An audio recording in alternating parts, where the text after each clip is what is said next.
Hi folks, I am Luca from ASD Schermidori, which is a small HEMA historical fencing club in the city of Milan in Italy. And today I and we wanted to talk about this sword on the specific because we looked a lot on the internet, on YouTube, for videos or review about this specific sword, and we had a very hard time finding any. So we figured out that maybe could be interesting if we ourselves spoke about this weapon. So today I will bring you my personal considerations and a little bit of a review of the Blackfencer Steel Generation Guardian Longsword. Now, we have to do a little bit of a disclaimer before to explain you a little bit what is ASD Schermidori, because our particular style in our club is the reason that we were searching for a particular kind of sword, this one in particular, because we are not your typical HEMA club, because for a very long time our club dedicated itself to the pursuit of training more so than of doing tournaments and so on. So for a very long time we focused on training and we did, yes, light to medium sparring with swords that were a little bit stiffer than this one, swords that were usually built and made of for the reenactment scene. And so we had a little bit of a different approach to HEMA. But after the COVID-19 pandemic, we decided to change a little bit. We wanted to expand our borders. We wanted to try new things, to try high impact, high contact sparring. So we needed two things in particular. We needed protective gear like heavy gloves, heavy masks, heavier than what we were using at the time, heavier jackets and so on. But we also needed some tools similar to what we were using, but more fit for the modern HEMA scene. And here enters the bridge from our style to the more aggressive and competitive style that people usually have on this scene, because we didn't want to jump right after the competitive side and take some feathers and start using them. We wanted something that was a little bit more similar to what we were used to before. And I think that the Guardian is the perfect bridge between these two things, because it is a sword that is made to go toe-to-toe, to go against the feathers and others competitive high-end equipment, but without sacrificing a little bit of style and also a little bit of pragmaticity and pragmatism on the bind, on the movement of the sword, because as you can see, this is a more sword-shaped, sword-like sword, okay, than the feather, which is something that is an extremely useful tool today, but has some characteristics that someone frown on, that some other people do really like, but we didn't want just to jump there. We will arrive there, but we wanted something like this, and we got it. Now, who are the persons, the people at Blackfencer, and what is Blackfencer? Blackfencer is a Spanish producer that is focalized on weapons, was very famous for its synthetic replicas and synthetic weapons and trainers, but some years ago they opened the Steel Generation line, which is focused on bringing to the customer some really nice swords that are designed to go against, as I've said, tournament-grade weapons, but in a controlled environment and so on. Now, let's talk a little bit about specifications for this sword, because this sword on the website is listed as a 126 centimeters long sword, which has a 30 centimeters handle with, as you can see, a pear-shaped faceted pommel. It has a 26 centimeters, if I remember correctly, crossguard. Here is on the standard model. You can also, without any additional fees, ask to change it into a variety of other shapes. They have the Bresciana-like shape, the the curved S shape, they have the crescent upward curve, and so on. Now I have to add to this thing that I have requested the laser engraving, as you can see here, and also the leather wrapping on the handle. Now, in this particular case, the blade is a little bit longer. It arrives just under my armpit, which is perfect because we, in our club, study Fiore dei Liberi, but also Filippo Vadi, which expressly says that your sword must come up under your armpit. Vadi wants a shorter grip and a shorter crossguard. He says they should be a span long, and these are a little bit longer, but they do the trick. Now, what I can tell you about this sword is that for the sporty-like side, it has a really good amount of flex. I can't really show you enough here because you wouldn't see exactly the bend that this sword can take and then spring back into straight position, but the flex is more concentrated to the last half of the blade, and especially on the last third. And here it flexes a little bit, but is very much stiffer. And this gives you a lot of presence on the parry, it gives you a very solid parry, and also kind of a lot of presence in the cut. Now, the sword is like into this Goldilocks-like zone for the floppiness, because it is not that floppy, as you can see, but it is also not that stiff, so it is like in this perfect position where it is in the better part of the two. And if you use it incorrectly, the sword will bend in the air, as you can see. So it will limit your movement, it will disperse energy, and it would make your movements a little more heavy. But if you use it correctly, the sword is just not gonna flex in the air, or flex a very, very tiny bit. So if you arrive here and it almost catches with the flat, you see that it's like doing a little bit of a whip-like movement.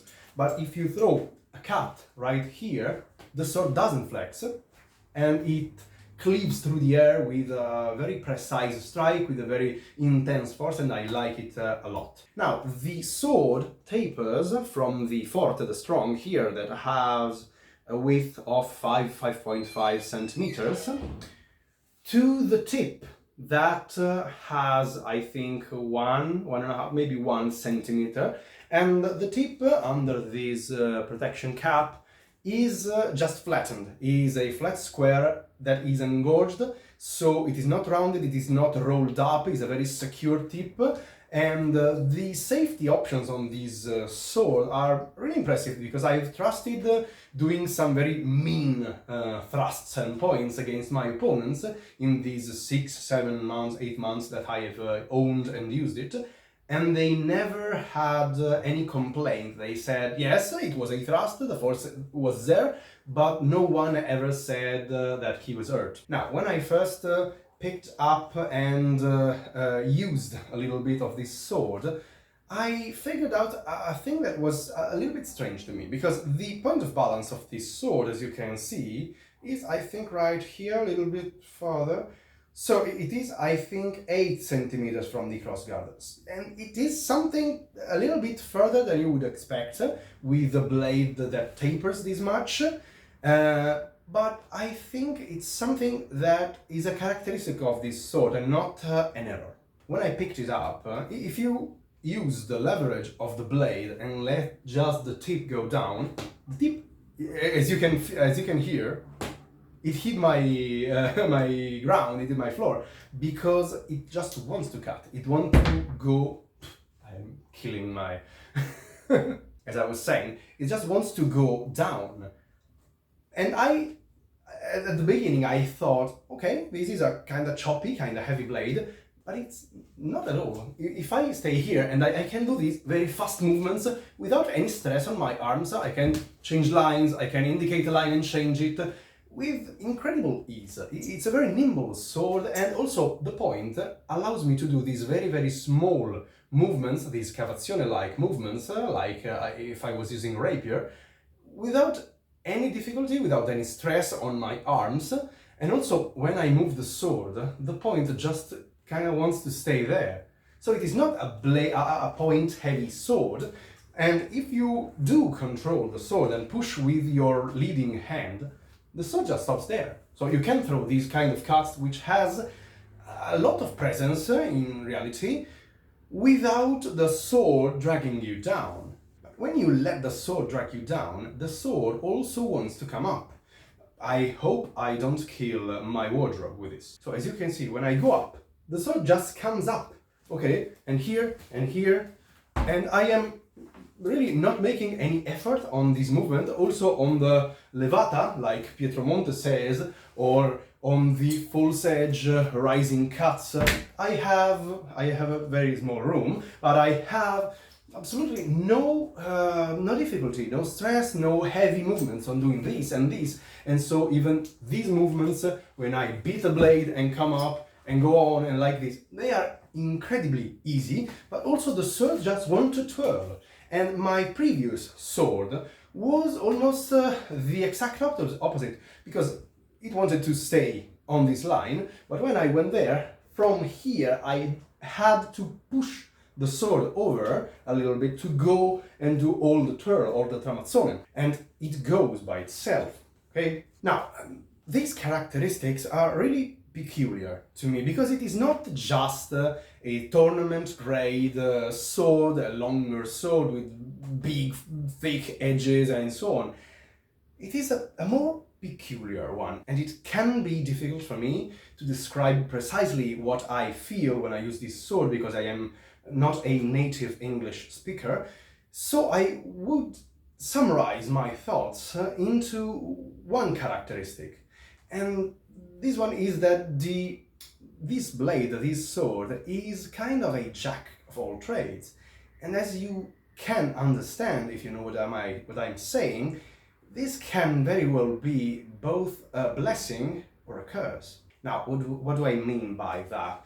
A jack of all trades is someone or something that is good in various, if not all, aspects of a field, of a craft. And this sword is pretty much that. Is good, even very good, on the zapping cut very, very fast, on the thrusts, because it is very solid, on the parry, because it has this rigid portion of the blade, which is very, very fine on that, and it also allows you to do very fine bind work and so on, but it is also a nimble sword that allows you to change your movement on the fly, and it can be used in a lot of different ways. It is long, but it's not that long that when you come close quarters it impedes you. It is not that short. So it is a very usable and very nimble and complex sword in this sense. I think it is a versatile sword.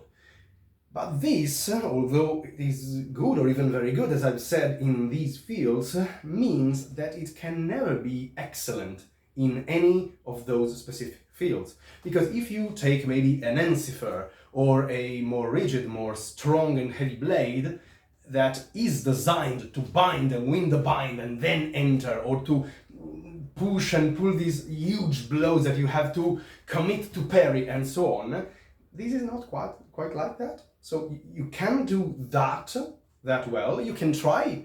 This is not a heavy sword, so you can't crush your opponent under the weight of it, or it is not a stiff, rigid sword, so you can't really force the bind wherever you are, whenever you are. Also, it is kind of a quick sword, okay? You can indicate a line and then switch and hit the hands. You can do these little cheap shot tricks. But it is not as good at it as a focused blade would be. Maybe a very light feather, maybe a Sigi light or so on, could be absolutely perfect for this. Or maybe a longer blade for picking out hands and so on. This is not that good. And if you want something that is specialized on something, well, this is not the sword for you. Now, I think I am underselling how good this sword is. I love it. I absolutely love it. It was exactly what I wanted. So, because of my poor English, I want to try to explain what I think of this sword describing the three kinds of people that I would recommend this sword to if they were to buy it. And speaking of buying, I have been omitting a little detail of this sword, which is the price tag, because I didn't want you to have that price ring up in your mind while I was talking. So I think that the price tag is really nice because I have paid for this sword 420 euros with expedition fees included from Spain to Italy, which are not that high. They were about 20 euros, I think. But I split them with my instructor, who also took the twin of this blade, because we bought two. And I also added, as I've said, the laser engraving and the leather-wrapped handle. So you can, I think, buy this sword for 350-370 euros from the website of Blackfencer. And for a blade like this, which is this polished, this well refined, and this nimble, this well balanced, this well constructed, I think it is a fairly good price, a really good price. Now, with this price in mind, I would recommend this too, for starters, to a reenactor. I do understand a little bit of the reenactment scene here in Italy. I do not know about the reenactment scene outside Italy, but for reenactors, now as the reenactment scene is changing a little bit, this can be a really nice upgrade. Now, why to a reenactor?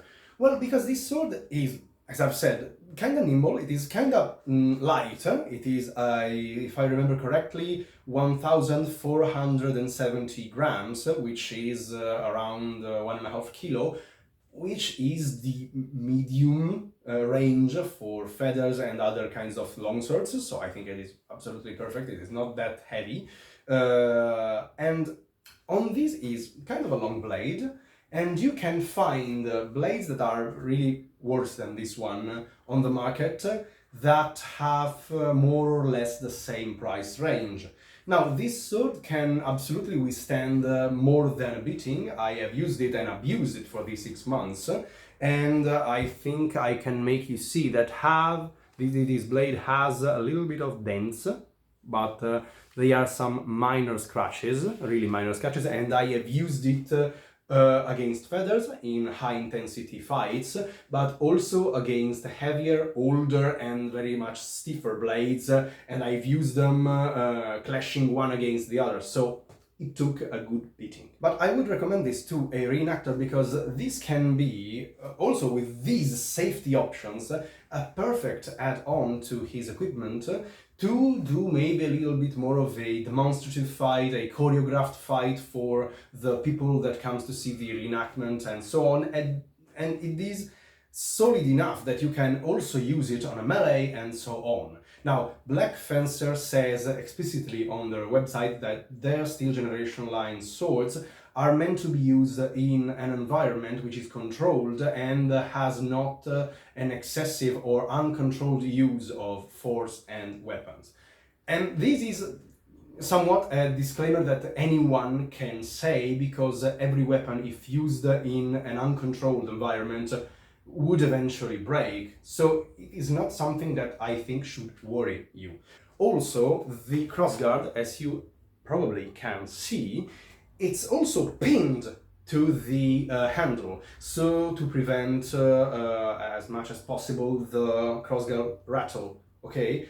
And as you can see, it took some kinds of heavy hits on the crossguard and it never started to rattle. It is still incredibly solid. So I would recommend this to a reenactor for these reasons, because this is a versatile sword. And for the same reason, I would recommend this to the second kind of person that is, I think, a newcomer, not a beginner, a newcomer, someone who has done historical fencing for 1, 2, even 3 years, always using other person's sword, maybe club-lended swords and trainers, and now wants to buy his or her first sword. I think this can be a perfect first sword for its versatility. I wouldn't recommend this to someone who just wants to start and go sparring, go tournament and so on. Because I think when you start, you need a more forgiving and a little bit of more responsive blade. And you have not yet developed your style. You have to use, I think, something more focused and more specifical that can allow you to do some errors without punishing you too much for doing it.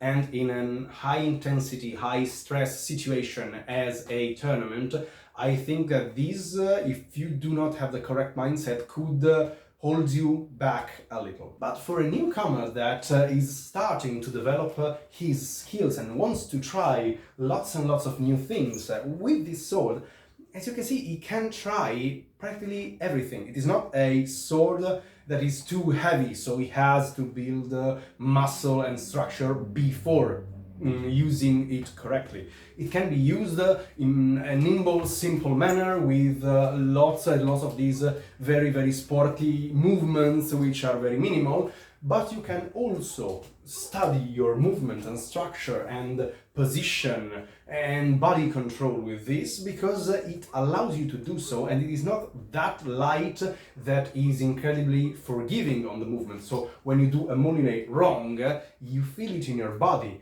and so you have to adjust to the movement to understand how to do it properly without exposing yourself and so on. And for these reasons, this sword can allow you to make almost anything, to try almost anything, the bind, the blade work, the point control and so on.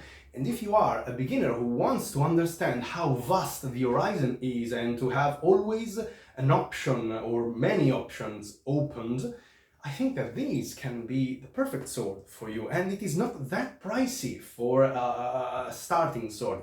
Lots and lots of people can get cheaper swords, but I think that they are not of the quality of this one, especially on the safety feature, as you can see. Now, the last kind of person I would recommend this one to is probably someone like myself. So someone who has been doing for a long time, historical fencing. I have been doing it for 10 years now, and wants to try something new. I had a shorter, more nimble and more responsive sword before. That was a replica of a real sword held in a museum. And I really liked that. I really loved that sword. I still have it and I will never sell it because it is absolutely amazing.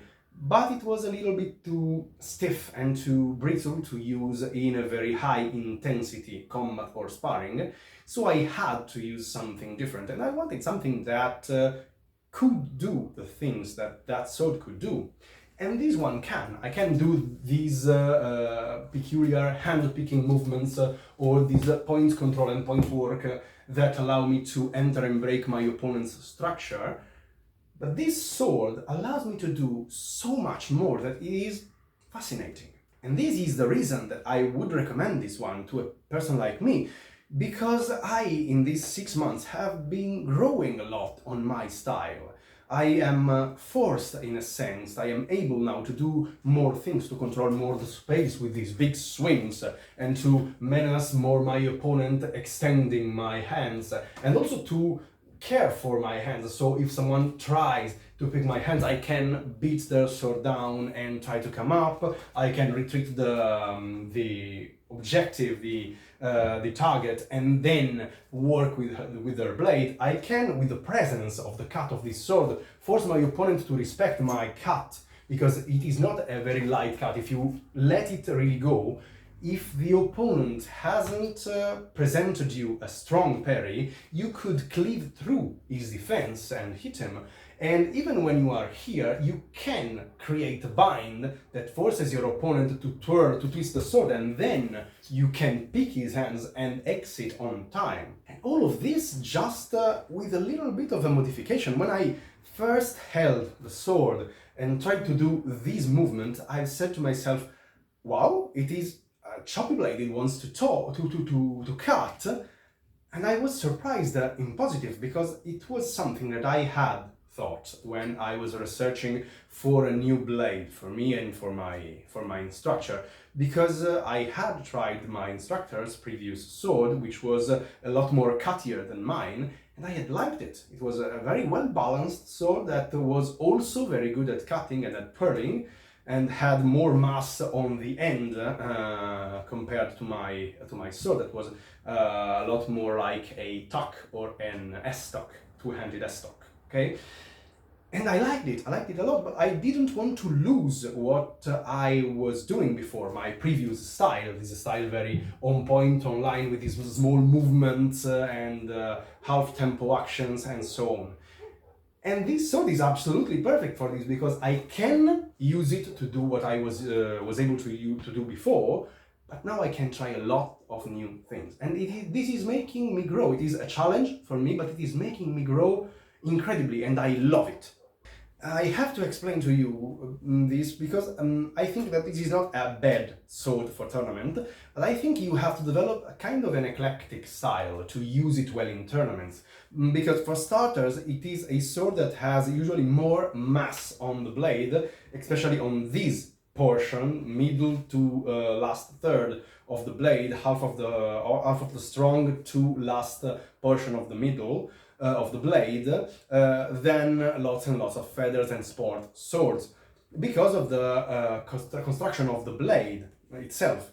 And I think that this gives you a very powerful and precise cut. And if your opponent is not careful enough to position a strong parry, as I've said, you can cleave through, even if your opponent is a bigger guy than you. I have used this technique against a bigger fella. He was, I think, 190 centimeters, maybe even more. So I think 20-30 centimeters taller than me, and probably 20-30 kilograms heavier than me.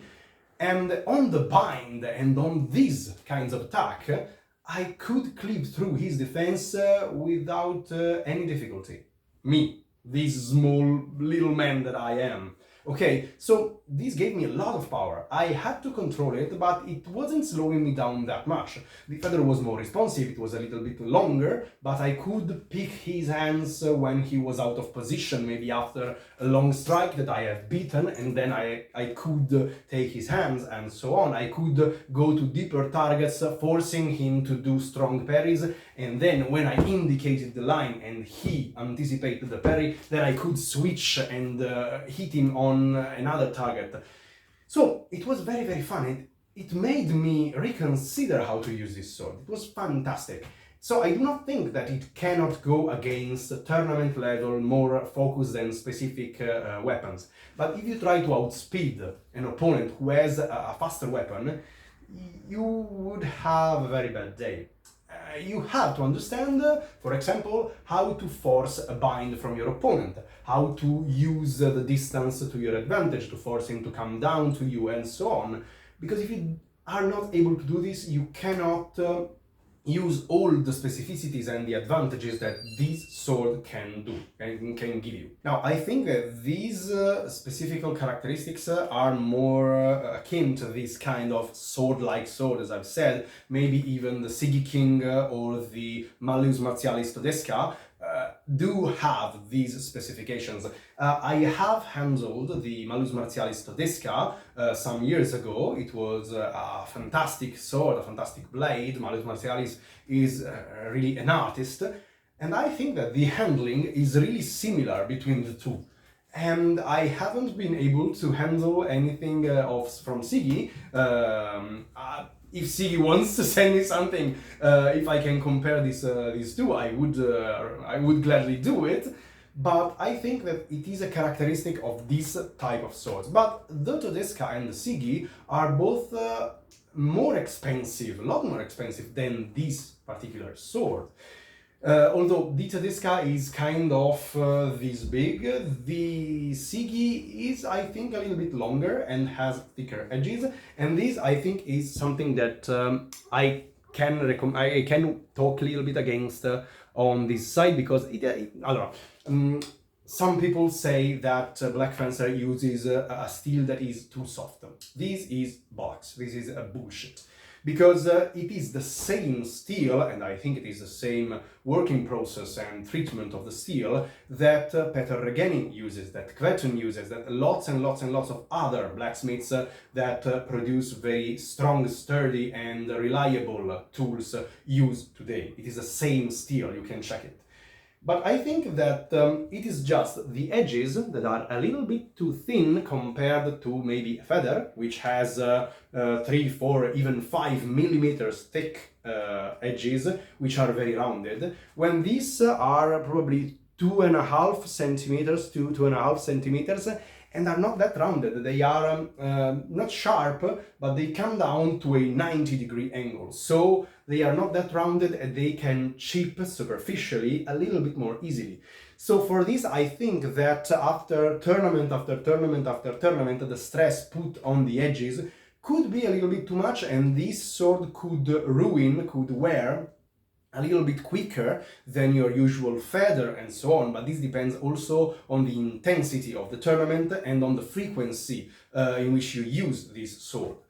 But I think that this is somewhat reasonable. Now, Blackfencer, after doing mine, obviously, has announced that it has improved the edge quality of their swords, so they are now even more durable. So I think that for this kind of price, to get all of these in a single sword is kinda amazing. So for this, I would recommend this to you. I'm really underselling how much I do love this sword. This is now my main sword. I am practically only using this one with heavy gloves, with light gloves, even without, to do forms, to do movement training, to try some new things, to do heavy sparring. So I'm using it for absolutely everything. I also open tuna cans with it. And I think that for me, for this moment, is almost the perfect sword. But this is something that is absolutely personal. This is personal philosophy on which sword is perfect for you. But I can absolutely and will absolutely recommend this to you. And if you wanna maybe try something new, maybe you are stuck on your path of becoming a better swordsman, I think that this kind of sword can really give you a new vision on your path, on the way of the sword that you are walking on. And I hope that this, if you are stuck, can help you. And I really hope that you can try this sword and that you find it as pleasing as I am finding it. So, as I've said, I do not really think that this can be fully qualified as a full-on review, because I haven't seen this sword in the long run, in the really long period, 1-2 years. So maybe I will post an update here on the channel after that limit is reached. So we could speak about this even longer. But for this review, it is all, and I really think that this sword is a really fantastic sword. So I hope to have not bored you, I hope to have said interesting things, and if you have any comments and any ideas, you can put them down on the comments below. Now, I have to salute you, I have to say goodbye, and we will see us again in a new video.